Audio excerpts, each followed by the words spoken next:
It's kind of strange, this feeling at the moment of slightly having lost concept of time since everything's been cancelled and locked down and everything.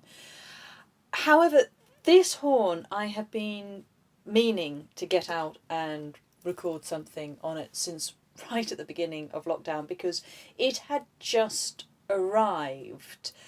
It arrived in what was supposed to be a window between coming back from one tour and going off on another, and I'm really thankful it arrived safe and well, because it's such a beautiful, superb instrument.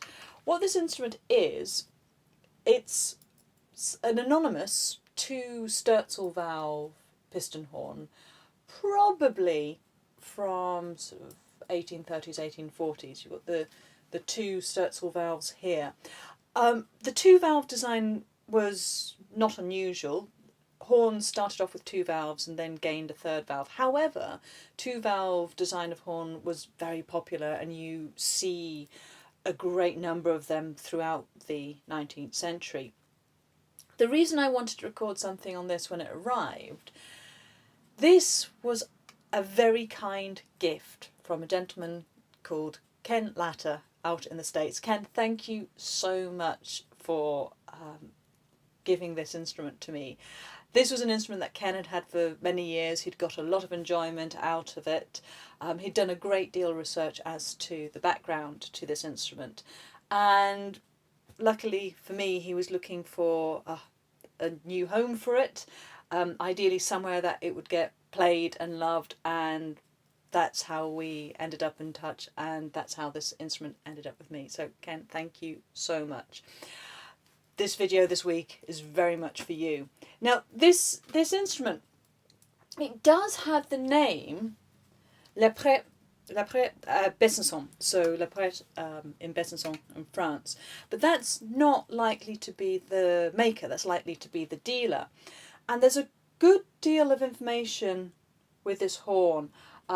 Things like some of the ferrules and the way it's put together, and it's also got this rather nice painted bell.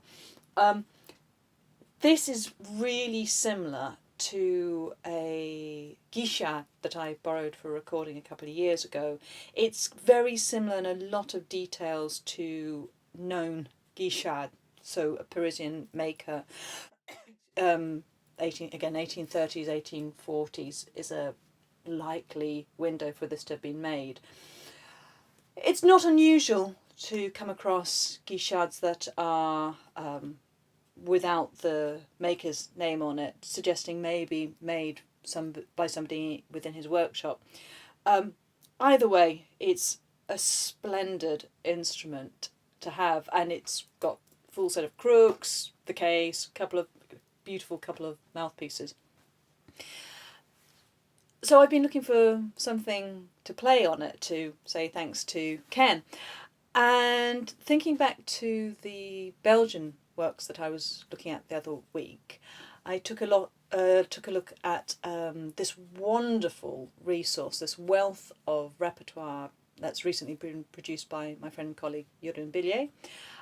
This Brave Belgians project of his has come up with, I think, 5 volumes of music for horn and piano and horn ensemble, emanating out of Belgium in the sort of long 19th century and early 20th century. And so the piece that grabbed my attention is, another transcription. This time it's Handel's aria Verdi Prati from Alcina. And it's a transcription by the Belgian composer and theorist Gevaert.